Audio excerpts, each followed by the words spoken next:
მას შემდეგ რაც უკრაინაში პუტინმა დაიწყო პირდაპირ და ფართომასშტაბიანი საბრძოლო პირდაპირ და ფართომასშტაბიანი ომი, ის ვერ ახერხებს უკრაინაში გამარჯვებას.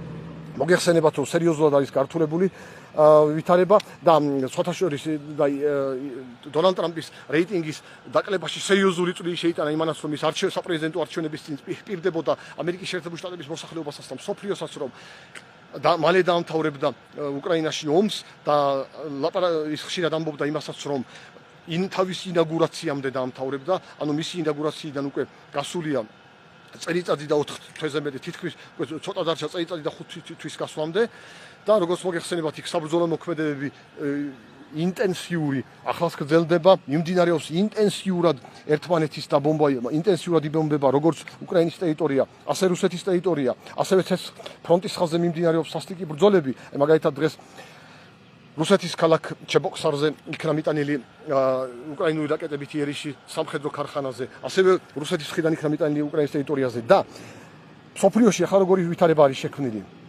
მას შემდეგ რაც დაიწყო პუტინმა საბრძოლო მოქმედებები უკრაინაში, ის ვერ ახერხებს უკრაინაში გამარჯვებას და თან ვინაიდან იქ ხელფეხია შებორკილი, ერთი მეორის მიყოლებით კარგავს პოზიციებს მსოფლიოში.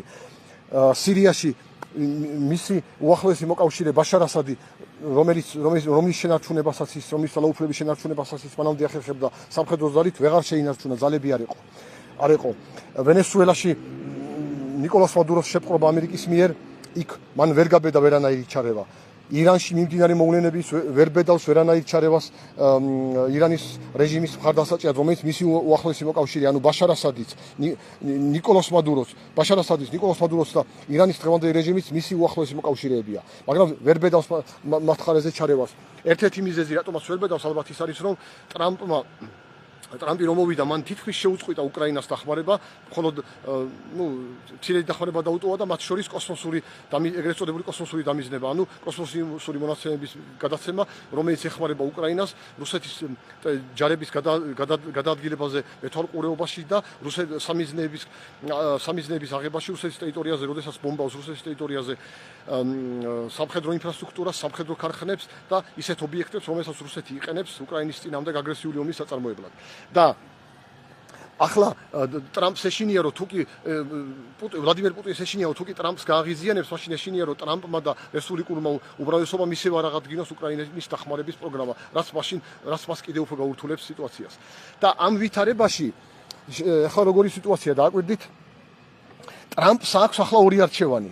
ან ძლიერი დარტყმა უნდა მიაყენოს პუტინის უახლოეს მოკავშირეებს, მაგალითად ირანის დღევანდელ რეჟიმს, მაგალითად კუბის რეჟიმს, მაგალითად ნიკარაგუაში დანიელ ორტეგას რეჟიმს. ესენი ყველა პუტინის უახლოესი მოკავშირეები არიან. მაგალითად დანიელ ორტეგა, მოგეხსენებათ, ის შეასრულა პუტინის მოთხოვნა, პუტინის დავალება, მოდი ასე ვთქვათ, და რუსეთის მიერ ოკუპირებულ საქართველოს ტერიტორიებზე მან თქვა, რომ ვაღიარებ მათ დამოუკიდებლობასო.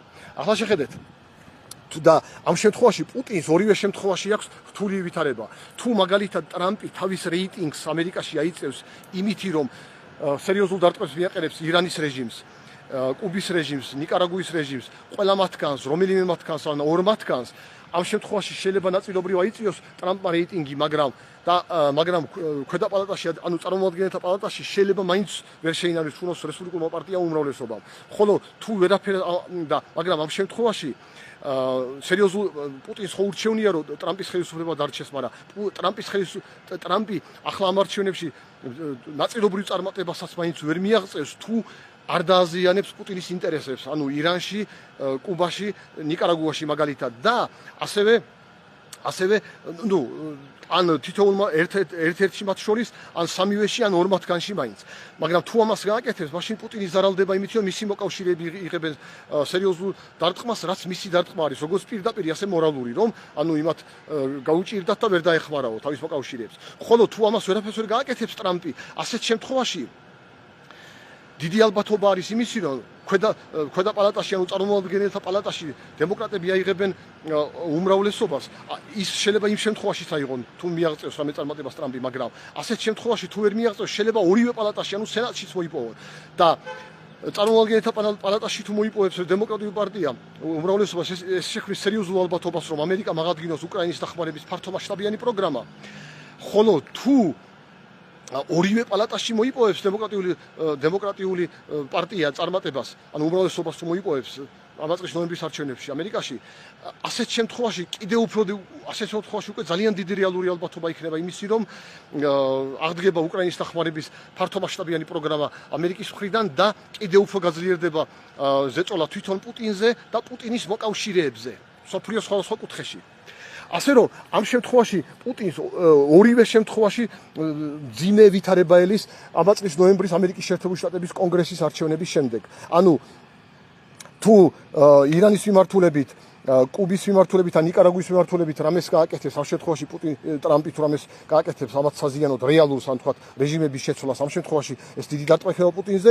თუ ვერ გააკეთებს და დემოკრატიული პარტია თუ აიღებს ორივე პალატაში, ერთ პალატაში ან მით უმეტეს ორივე პალატაში კონგრესში უმრავლესობას, ეს კიდევ ძალიან დიდი დარტყმა იქნება პუტინზე.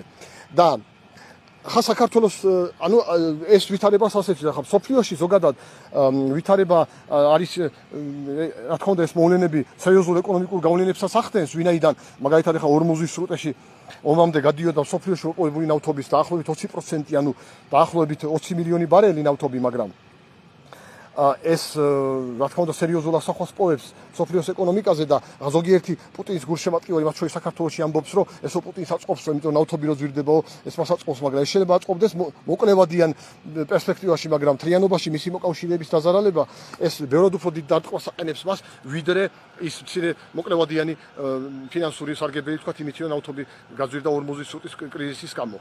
ახლა რაც შეეხება საქართველოსთან მიმართვებაში, ახლა საქართველოს მე მინდა თქვა, რომ უფრო და უფრო ნაკლები დრო ისე მიდის ახლა სოფლიოში მოვლენები, რომ უფრო და უფრო ნაკლები დრო რჩება საქართველოს რუსეთის მიერ ოკუპირებული საქართველოს ტერიტორიების დეოკუპაციამდე. ახლა რატომ? შეხედეთ, პირველ რიგში ის რომ თითქოს რომ პუტინმა უკან დახევა არ იცისო, ეს არის ტყუილი, ამას ცდილობენ პუტინის გულშემატკივრები საქართველოში გაავრცელონ, რომ აი პუტინის უკან დახევა გამორიცხულიაო. პუტინმა მას შემდეგ რაც უკრაინაში დაიწყო ომი და ხელფასი ხიახში შებორკილი, როგორც მოგახსენეთ, იძულებული გახდა დაეთმო სირიაში ბაშარ ასადის რეჟიმი, ვენესუელაში ნიკოლას მადუროს რეჟიმი, ირანში ეხმარება, ირანში ვერ ბედავს ირანის დღევანდელი რეჟიმის დახმარებას და აქვე მე მინდა ვთქვა, როდესაც რეჟიმებს ირანის დღევანდელი რეჟიმი, პუტინის რეჟიმი, ლუკაშენკოს რეჟიმი, ნიკარაგუის დღევანდელი რეჟიმი, კუბის დღევანდელი რეჟიმი, ნიკოლას მადუროს რეჟიმი, რომელიც იყო, ესენი ოფიციალურად დემოკრატიის ინდექსის მიხედვით, ოფიციალურად და მათ შორის ბრიტანული კომპანია ეკონომისტის მონაცემებითაც ოფიციალურად არიან აღიარებული ავტორიტარულ რეჟიმებად და იმყოფებიან ავტორიტარული მმართველობის რეჟიმების სახელმწიფოთა სიაში. და ახლა გარდა ამისა პუტინი იძულებული გახდა დაეთმო ფინეთისა და შვედეთის ნატოში შესვლა, ვერ შეეწინამდგა მაგას. რატომ? იმიტომ რომ მიუხედავად იმისა, რომ ფინეთს 1200 კილომეტრიანი სახმელეთო საზღვარი აქვს რუსეთთან და მისი საზღვარი გადის სანქტ-პეტერბურგიდან დაახლოებით 100 კილომეტრში, მაგრამ იძულებული გახდა შეგუებოდა. ასევე არჩევნებზე სერიოზული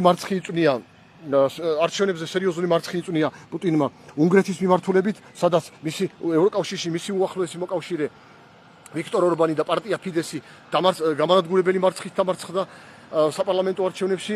ასევე ახლა რამოდენიმე დღის წინ სომხეთში ჩატარებული არჩევნები, სადაც ნიკოლ პაშინიანმა და პარტიამ პოლიტიკურ პარტიამ სამოქალაქო ხელშეკრულება მოიპოვა გამარჯვება და ზემოხსენებული პარტიას ახლა 105 ადგილიან პარლამენტში მოიპოვა 105 მანდატიდან მოიპოვა 64